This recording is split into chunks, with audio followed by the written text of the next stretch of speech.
Stop doing so much. That's the number one lesson I've learned since joining a blended family and becoming a stepdad, bonus dad. Hey everybody, it's Lee, and welcome back to my channel where we talk about what it's really like to be part of a blended family, the good, the bad, and the ugly. I am an American actor now living in the Netherlands, and if you're curious as to what took me from my apartment in Brooklyn to this house in Utrecht, click on this link right here and you can learn more about our love story. All right, so in this video, I'm gonna share with you guys 3 of the biggest lessons I've learned since joining this blended family. It's what I wish I would have known before going into all this, and I hope that at least some of this information is helpful to you all. As always, I'm interested to hear what challenges you're facing, so drop me a note in the comments below and let me know if you recognize some of what I'm saying or if your experiences differ from mine. All right, lesson 1, stop doing so much. Like if you're like me,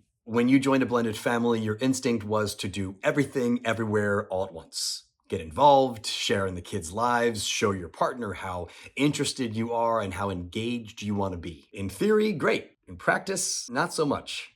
I'm not afraid to say I'm one of those people who likes to just dive in and get involved immediately, which is exactly what happened within a few months of my moving here. I had an opportunity to become a parent trainer for my stepdaughter's field hockey team. There I was, biking back and forth to the hockey field, sometimes twice or even 3 times a week for training sessions and matches. Not only that, I was doing all this in a language that I barely understood. While I enjoyed the few moments where I actually saw my stepdaughter on the field during the training sessions and matches, it was mostly an exercise in frustration because I kept feeling like I could not truly bring myself, all of myself, to this very foreign situation. I was trying to force something that just wasn't there.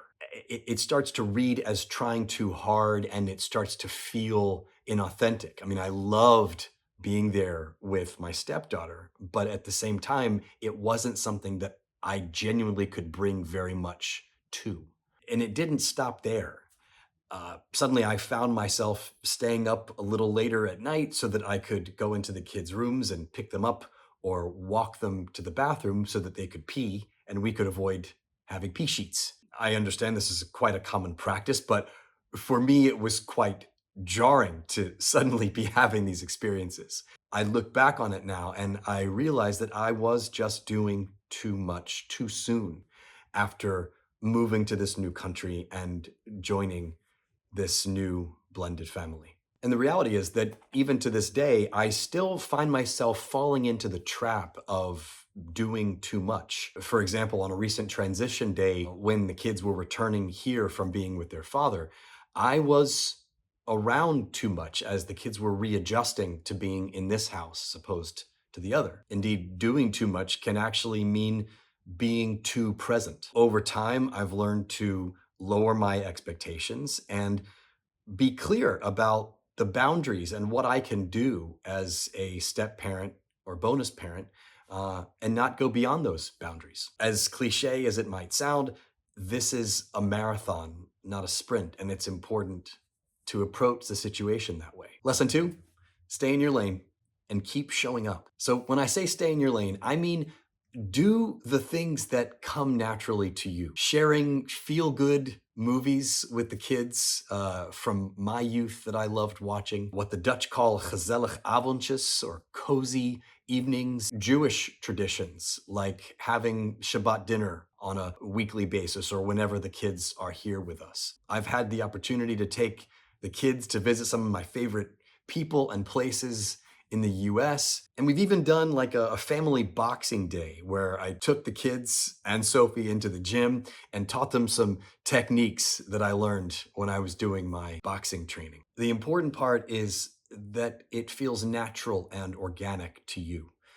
Just keep it real, and that will allow you to authentically connect with the family. And I'd like to be able to tell you that after a year or so of doing this, that things will really settle down. The reality is, and the research shows, that it takes between 2 and 5 years for a blended family to be fully functional. And even then, as I am currently personally experiencing, things will still be volatile because everybody in the family is constantly evolving and growing and changing. All right, lesson 3. No matter the situation, be the mature adult. Expect anything except gratitude. And don't look to the kids to validate you as a step parent. Honestly, it feels a little embarrassing to me to be talking about maturity, but there it is, because it's one of the lessons that I've had to learn. I became an overnight step parent to kids ages 8 and 5. That was our circumstance. Learning a huge lesson about self-sacrifice in the midst of these kids'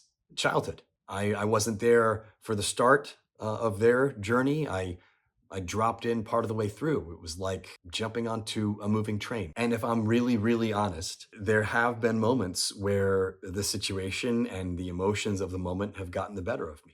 I have taken things too personally. And as a result, I couldn't be the mature adult that the situation really required. And this is where I feel like I've had some of my biggest growth as a step parent, not taking things so personally and being able to meet the kids where they are. It takes a lot of work, a lot of dedication, a lot of patience, but it's well worth it to be able to grow into the kind of parent that I really want to be for these kids. And one more bonus lesson before you go: get help. One of the best decisions that my wife and I made shortly after we started on this journey was to enlist the help of a therapist who specializes in helping blended families. It would not be an exaggeration to say that she has been an absolute godsend and continues to be. I can think of many moments where it felt really dark, difficult, in the environment that we were living in, and we could not see the light at the end of the tunnel. And through our dialogue, through our open conversation, we've been able to overcome those hurdles, and to see a different approach to handling issues that come up. So those are 3 of the biggest lessons I've learned since joining this blended family, and there's a lot more where that came from. I've got a lot to say on this topic, and I'm really interested to hear what you guys are experiencing too. So be sure to hit like and subscribe so you can keep seeing this content in your feed. Thanks a lot for watching, and I'll see you in the next one.